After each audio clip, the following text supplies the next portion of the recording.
You know, a really good question is, does God forgive us if we don't forgive others? Let me tell you a story. In 1997, our house flooded. There's a lot of rain one night, on to the next day. Our house was completely surrounded by water, right up to the doors. The basement was going under. Some pump covered. Foot of water in our basement and rising. What do? Our little town's fire department came over with a pump.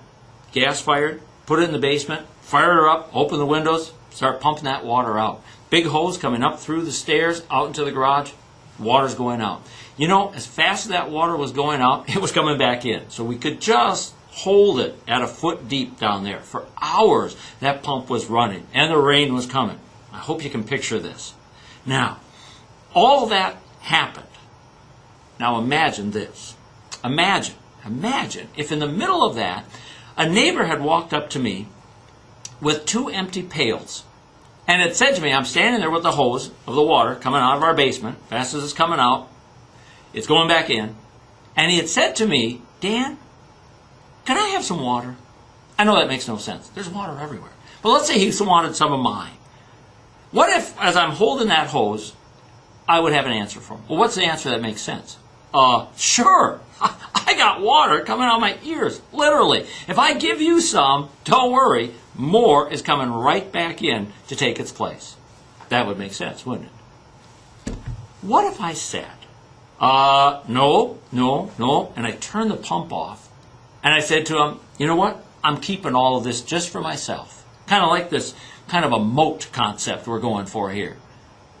That would make no sense, would it? I got water everywhere. Why in the world wouldn't I give it to somebody? The faster I give it, the more it comes in. That's forgiveness. Forgiveness is a very deep, flooding, surrounding abundance that God pours down on us. If we understand it, if we recognize what's come. Forgiveness is not metered out, tiny drop by drop. When God forgives, He puts us in a flood, and that flood covers us. Now, in the middle of that flood, a neighbor comes up and needs a couple of buckets worth. What do you say to him? Well, yeah.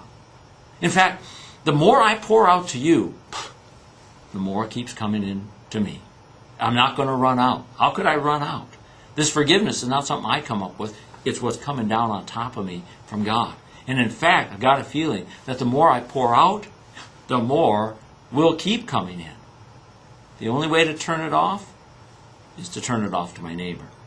What if I refused to help out at all? For instance, what if when, and finally it did, the pump caught up, drained our basement, which it did, and then I said, by the way, my neighbor just next to me had 3 feet of water in his basement. Literally, 3 feet of water. What if when I got all done, and the pump was, well, done in my basement, I just kept it. I kept it. Like it was mine. It wasn't mine. It's the fire department's pump. But what if I hid it away? I stole it, in essence, and acted like it was mine. There's something wrong with that. Hey, my neighbor's got 3 feet of water in his basement. He needs that pump. And it's not mine anyway. That's forgiveness. Forgiveness is not my creation. Forgiveness is not mine to command. It's gift. It's the gift that's given.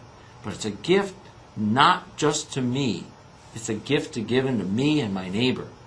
One more part of that story that's true. We had this flood, and our neighbor in the back had 2 little girls, and they were about 5 and 6 years old. And that day of the flood, everything was flooded at our house. Like I said, everything was underwater. Those little girls, their house is just a little higher from ours, and they came down and they started playing at the edge of the water. And you can just picture it, 5, 6-year-olds, and who's ever had a flood like this? They started playing and splashing and running through the water. Now, they were on our property when they were doing this. You know, they were making tracks, making mud, making a great time out of it. And then they got excited and they filled up their little pink air mattress and they went sailing around in the backyard on their pink air mattress. Did I get real anxious about the fact that those little girls were on our property?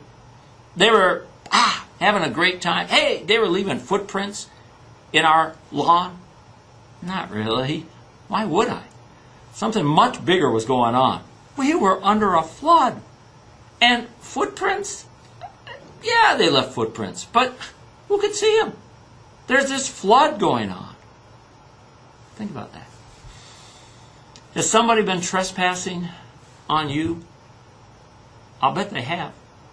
Could you point out the footprints left behind by somebody trespassing on you in your past, someplace, somehow? I'll bet you could. What do we need from God? A flood of forgiveness. A flood of forgiveness that's so deep, and water of forgiveness that's so hard to see through, it covers those footprints. Doesn't mean the footprints didn't happen. Doesn't mean that those footprints aren't there. I know they are. But you know what? If there's a flood of forgiving water that covers first me, fills up my house, it will cover those trespasses too.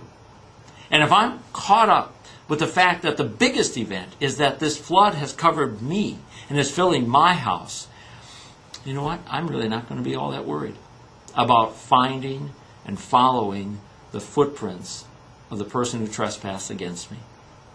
It's not a bad prayer, is it?